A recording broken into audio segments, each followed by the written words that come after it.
Bienvenue à Allo mon conseiller, votre centre d'information financière indépendante à votre service. Avez-vous pensé à votre plan de retraite? Oui, cette question devait interpeller tout un chacun de nous parce que, qu'on le veut ou qu'on ne le veuille pas, nous allons être amenés à un moment donné à ne plus être capables de continuer à travailler. Maintenant, quel sera le style de vie que nous voulons avoir ce moment arrivé?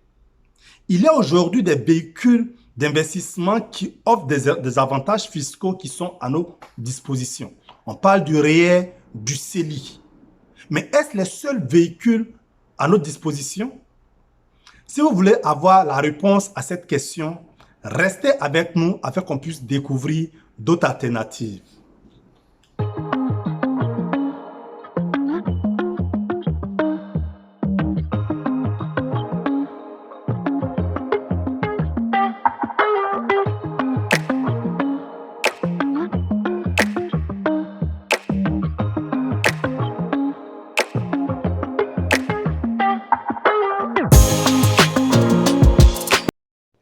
Aujourd'hui, nous allons parler de la stratégie de la retraite assurée. Généralement, lorsqu'on pense retraite, les véhicules d'investissement qui offrent des avantages fiscaux qui nous viennent à l'esprit sont le REER, le régime enregistré épargne retraite, et le CELI, le compte d'épargne libre d'impôt. Mais ce que nous devons savoir est que ces deux véhicules viennent aussi avec des limitations.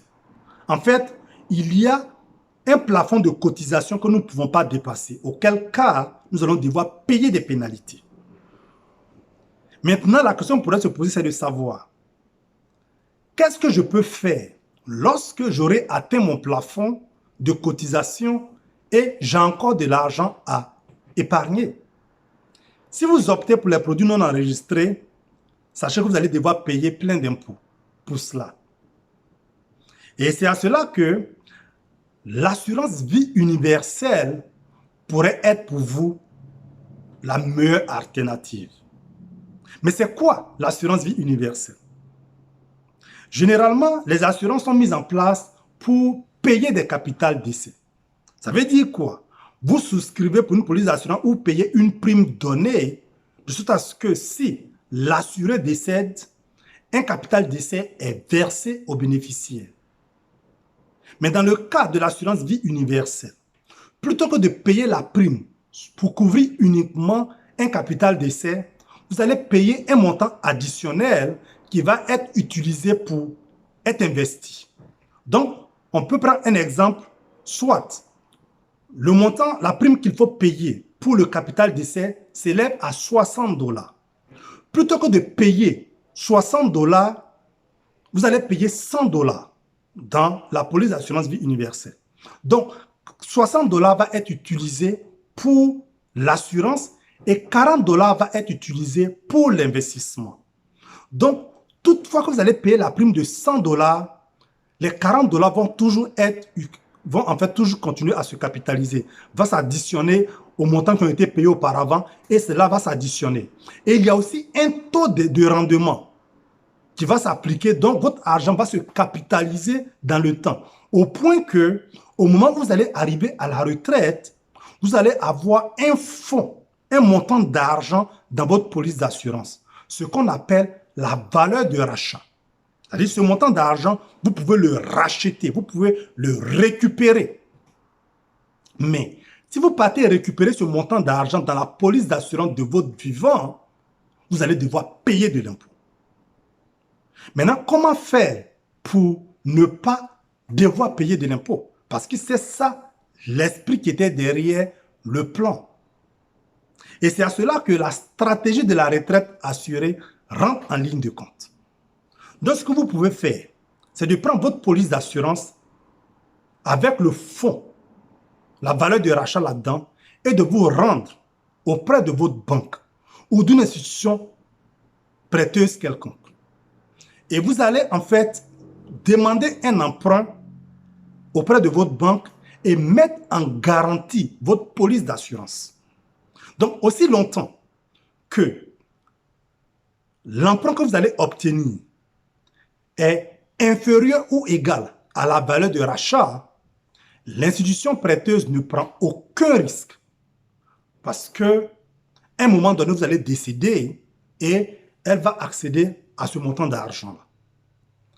Donc, vous prenez l'argent et vous n'êtes pas obligé de rembourser.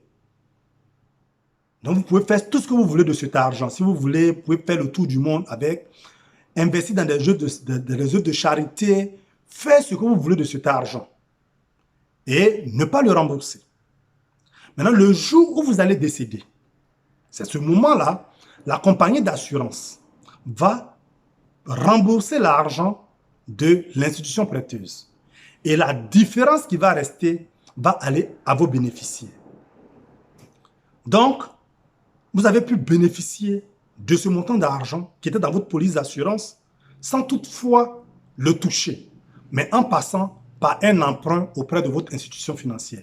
Maintenant, le jour où vous êtes décédé, l'institution, la compagnie d'assurance va payer le capital d'essai.